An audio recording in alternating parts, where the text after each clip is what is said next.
Your Excellency, my dear brother, as we conclude these political consultations, I wish to take this opportunity once again to reaffirm the great bonds of friendship, cooperation and solidarity that exist between our two countries.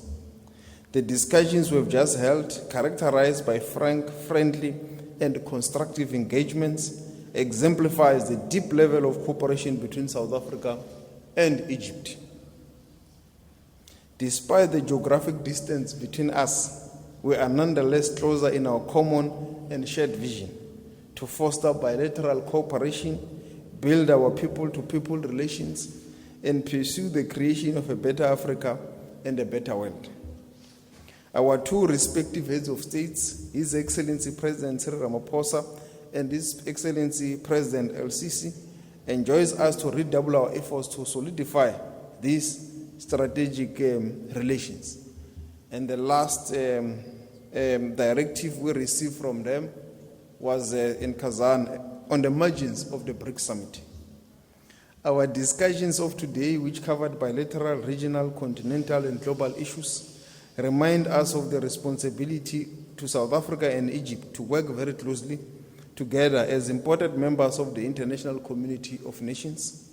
We agree, Minister, that more work needs to be carried out in optimizing the vast potential for increasing investment and trade between the two countries. The business-to-business engagements that are taking place between South Africa and Egyptian business people on the margins of these political consultations must be commended and built upon for the momentum to remain. They indicate that we are providing further impetus to achieving the goal of enhancing economic cooperation.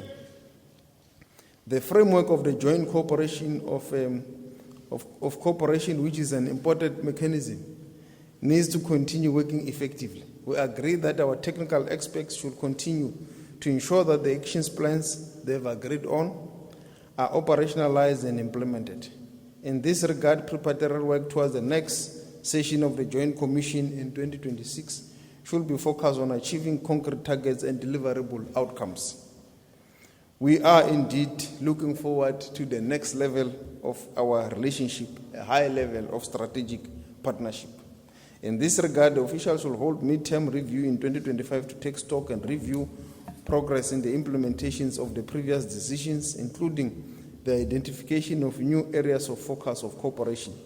Furthermore, a recommendation has been made to consider elevating the JCC into a binational commission. Continued private sector collaboration, including the involvement of our state-owned entities, should be entrenched to accelerate the level of trade and investment between our two countries. The good political relations must also be followed by good trade relations between the two countries. In this context, the reactivation of the South Africa-Egypt Business Council should be a priority. Our two countries will also take full advantage of the trade and investment opportunities emanating from the implementation of the African Continental Free Trade Area. Our discussions also extensively covered the state of peace and security on our continent and the world at large. Therefore, it is important for South Africa and Egypt to continue playing an important role in promoting peaceful, stable, and secure, prosperous Africa. Continuing conflicts and wars in some parts of the regions, our continent threatens to derail the democratic and peaceful dividends we have achieved. Challenges of instability in the Sahel, Libya, the war in Sudan, the situation in South Sudan, including the volatile situation in the Eastern DRC, the post-election crisis in Mozambique, amongst others, present obstacles towards the consolidation of Africa's peace and security architecture and in our collective efforts to silence the guns. The situation in Gaza cannot be left to unfold in the current tragic form of an Israel onslaught against the oppressed people of Gaza. An immediate, durable ceasefire is needed in Gaza, and efforts should be made to find a concrete peace settlement on the Palestinian issue based on the two-state solution as the United Nations resolutions. We commend once again Egypt's attempts at brokering ceasefire. As members of the African Peace Initiative on the Russia-Ukraine war, our country's constructive role in seeking an mediated solution should be applauded. In this complex world, South Africa and Egypt, working together with other countries, should continue their valiant approach as the voices of reason and peace in an increasing volatile, strained international system. South Africa and Egypt membership of BRICS afford us the opportunity to strengthen this very important institution. BRICS has become a very strong bloc that enhances development cooperation and promotes multilateralism, which to indicate that South Africa remains grateful for Egypt's joining of the BRICS, because this will strengthen our working relationship and the African input into the BRICS platform for the benefit of the entirety of the Global South.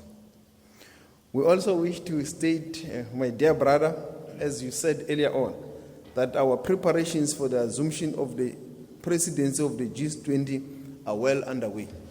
We will be going to Brazil, Rio, to receive the chairship of the G20, and we are looking forward to work with Egypt as we chair the G20. Our two countries have a responsibility to ensure that the G20 becomes a success, and we are very glad of your support in this regard.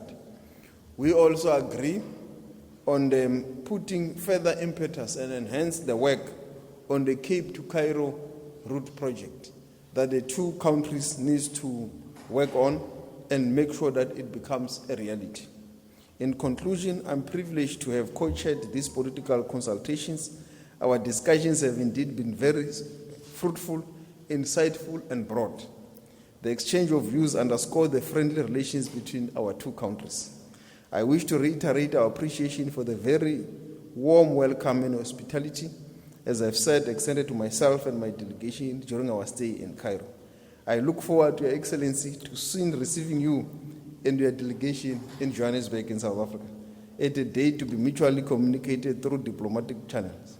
Let us build on the strong foundations of our partnerships to secure a better future for South Africa, for Egypt, for Africa, and the world. Shukran.